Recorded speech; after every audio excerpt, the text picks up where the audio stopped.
The Tower Treasure, credited to the non-existent Franklin W. Dixon, and ghostwritten by Leslie McFarlane.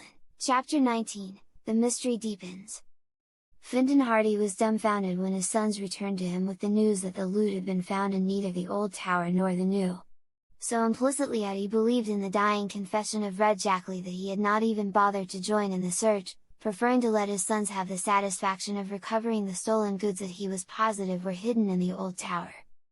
"And you're sure you searched the place thoroughly?" he asked, for the third time. "Every inch of it. There was nothing in the old tower. No one had been there in weeks," answered Frank. "How could you tell?" "By the dust. It hadn't been disturbed. There wasn't a footprint of any kind." "But you searched anyway." "We went through the tower from top to bottom," Frank replied. "It wasn't any use. No one had been there. So then we thought Jackley might have been mistaken and that he had left the stuff in the other tower." "And Applegate let you search that as well?" And Fintan Hardy's eyes twinkled. "Not until we had told him our reasons. We told him about Jackley, and then he became enthusiastic and even helped us in the search. But we didn't find anything." "Strange," muttered the detective. "I know Jackley wasn't lying. He had nothing to gain by deceiving me. Absolutely nothing. He was in real earnest if ever a man was. I hid it in the old tower. Those were his words. He would have told more if he had been able. And what could he mean but the old tower of Tower Mansion? Why should he be so careful to say the old tower? Everyone knows the mansion has two towers, the old and the new." "Of course, it may be that we didn't search thoroughly enough," Joe said. "The stuff may be hidden in the flooring or behind the walls." "That's the only solution I can think of," replied Fintan Hardy. "I'm not satisfied yet that the loot isn't there. I'm going to get in touch with Applegate and ask permission for a real, thorough search of both towers. It's to his interest as well as mine. Applegate thinks possibly Jackley hid the stuff alright but that Robinson found it and sold it," said Frank. He hinted that he was of the opinion that Robinson was in league with the thief. "It does look rather bad," Mr. Hardy admitted. "One couldn't blame Applegate very much for thinking Robinson found the stuff after it was hidden and made away with it." "Robinson wouldn't do that!" cried Joe. "He's too honest." "I don't think he would do it, either. But sometimes, if a man is in need of money and temptation is placed in his way, he gives in. I'd hate to believe that of Robinson, but if that stuff isn't found in the tower I'll have to admit that it looks very much as if he were mixed up in it." The interview with their father left the Hardy boys feeling far from cheerful, for they saw that Mr. Robinson was now more deeply involved in the affair than before. On the face of it, circumstances seemed to be against the caretaker.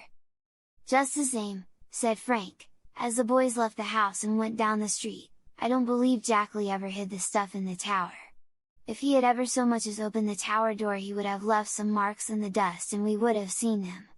So I don't believe Robinson came along later and got the loot. As we saw it, the dust in the tower hadn't been disturbed in weeks. Why, there was even dust on the doorknob, when Mr. Applegate let us in." "Then, why should Jackley say he hid the stuff there?" exclaimed Frank, puzzled. "Don't ask me! I'm just as much in the dark as you are." When the boys reached the business section of the city they found that already Jackley's confession had become common property. People were discussing the deathbed confession on the street corners and newsboys were busy selling copies of papers in which the story of the criminal's last statement was featured on the front page under black headlines. Policeman Con Riley was ambling along Main Street in the morning sunshine, swinging his club with the air of a man without a care in the world. When he saw the boys he frowned, for there was no love lost between the Hardys and the Bayport Police Department. "Well," he grunted, "I hear you got the stuff back." "I wish we had," said Frank. "What?" said the constable, brightening up at once. "You didn't get it? I thought it said in the paper this morning that this fellow Jackley told where he had hidden it." "He did. And you can't find it? Ho! Ho!" Con Riley indulged in a hearty laugh. "What a fine detective your father is! Didn't Jackley say this stuff was hidden in the old tower? What more does he want?" "Our father didn't search for the stuff," retorted Frank. "We did! And it wasn't there! Jackley must have made a mistake. It wasn't there? Exclaimed Riley, in high delight. That's a good one! That's the best I've heard in years! He chuckled exceedingly, and slapped his knee. Jackley put a good one over on your father that time! Ho! Ho! Ho! The stuff wasn't there!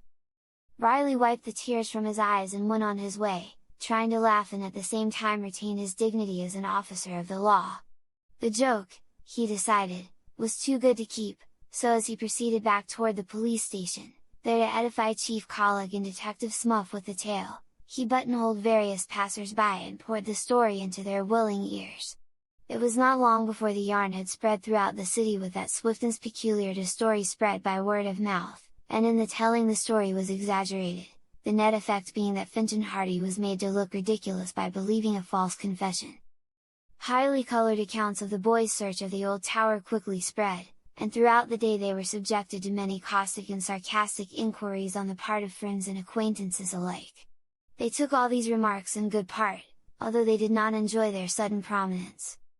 "Never mind," said Frank, "we'll show them yet. I hope they find that stuff when they search the towers again," added Joe. "Then the people will have to eat crow. It'll be our turn to laugh."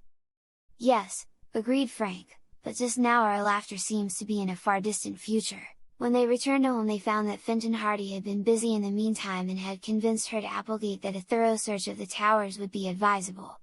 True, he had not accomplished this without a great deal of opposition on the part of Adelia and without misgivings on the part of Herd Applegate himself, who had by that time come to the conclusion that Robinson had indeed been mixed up in the affair all along. In this conviction he was sustained by Chief Collick, who had paid a call at the Applegate home as soon as Collick had told him of the vain search of the towers. "The chief says Robinson is behind it, and I'm beginning to think he's right," said Applegate. "But how about the confession?" Mr. Hardy asked. "The chief says that's all a blind.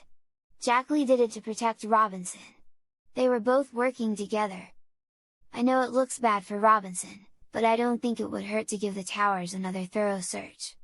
I was the one who heard Jackley make the confession and I don't believe he was lying. I believe he was trying to tell me all he knew." Maybe. I think he was too smart for you, Mr. Hardy, and everybody else thinks so too. It was all a hoax. I'll believe that after I've searched the towers inside and out."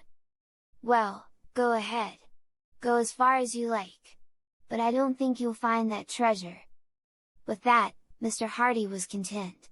He made preparations for a search of the towers, although Adelia Applegate flatly declared that the detective was making a laughing stock of her and her brother and that if the nonsense continued she would leave Tower Mansion forever and carry out her oft-expressed intention of going to one of the South Sea Islands as a missionary. In spite of the protestations of the worthy lady, however, the search was carried out. The old tower was visited first, and for the greater part of the following morning the place was searched from top to bottom.